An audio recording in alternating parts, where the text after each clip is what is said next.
Thanks again for staying with us here on The Real Story. When Governor Lamont addressed the opening session of the state legislature on Wednesday, he was filled with optimism about the future. Don't badmouth Connecticut, he said. He told lawmakers the economy is picking up now. The days of budget deficit after deficit are over. Of course. Or almost over. Almost over, right? Of course, he brought up his legislative agenda, including tolls, marijuana, other items on his wish list. And our next guests are here to gauge the reaction to it. On set with us today, Hartford Courant Capitol Bureau Chief Keating and the so-called budget guru, we like to call you, CT Mirror Keith Phaneuf.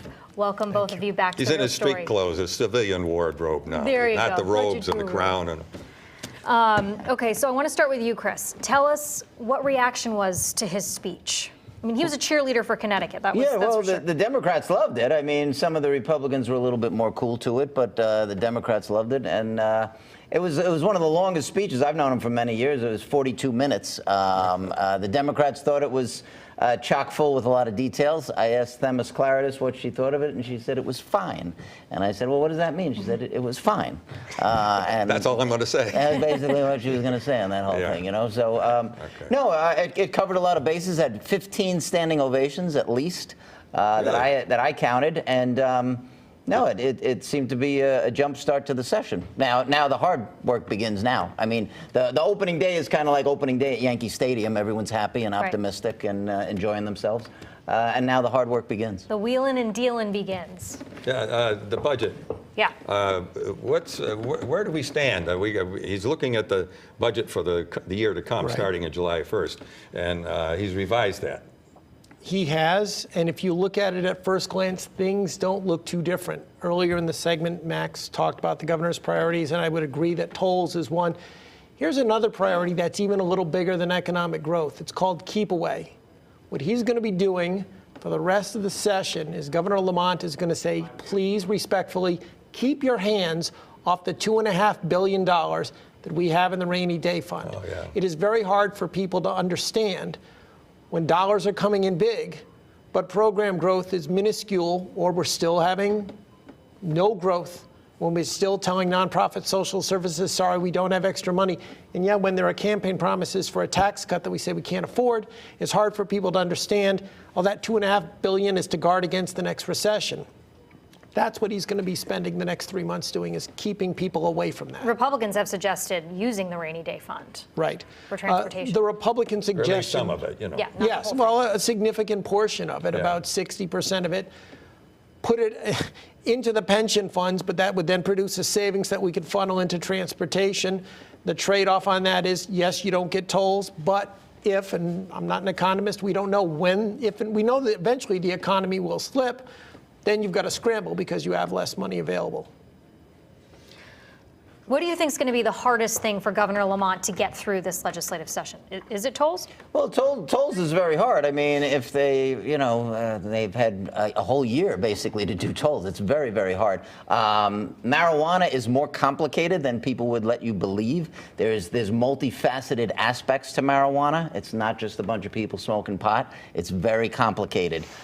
Sports betting has to involve with the tribes and stuff, so that's a little complicated. And a lot of times sports betting will spill over into the Bridgeport casino, which normally you would think, what do those have to do with each other? Well, in the minds of some legislators, if you don't give me the Bridgeport casino, I'm not voting for sports betting. So a lot of these things are integrated, and my main point is basically saying these are more complicated than meets the eye, and that's why a lot of them have not passed yet. We heard Max Reese say before about the toll vote when asked, do they have the votes? He said that's a question for the legislature at this point. What are you hearing from Senator Looney and from the House? Well, Looney in the Senate, they have the 18.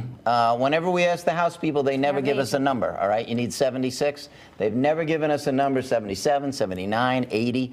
And the number fluctuates each time they take a tally, okay? Depending who's around, depending how they feel. So they're not giving us a hard number. But they say they have the numbers.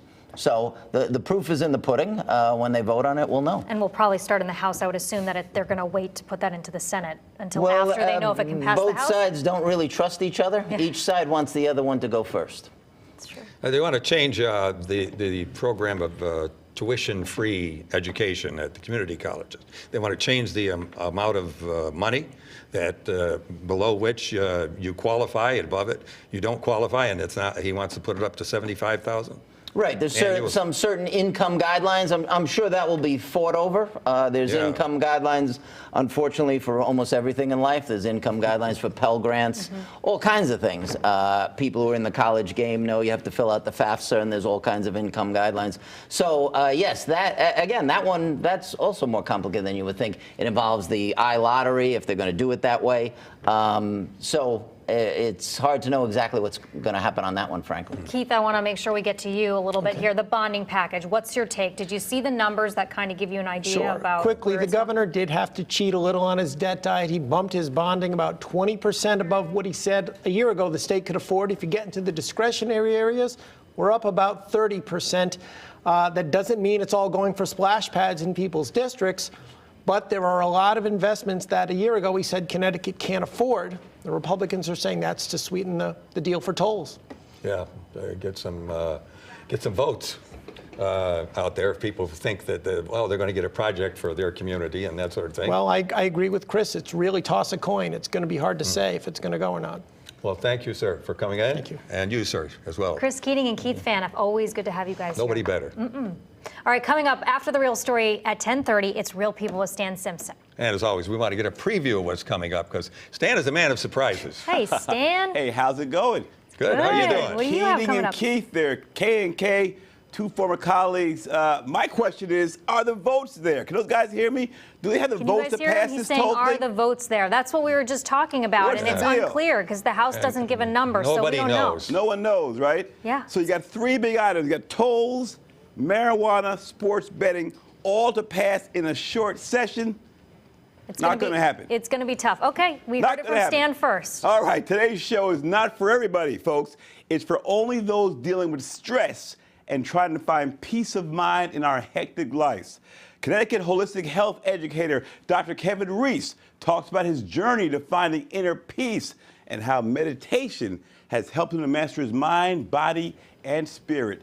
Jen, Al, Sedlin, Real People with Stan Simpson is next. Can't wait. Looking Thank you, forward Stan. to that, Stan. Thank you so much. And don't forget, if you missed something on The Real Story, you can watch it online by going to fox61.com. Easy as that. Thanks for watching this week's edition of The Real Story. We'll be here for you again next week. Have a great morning.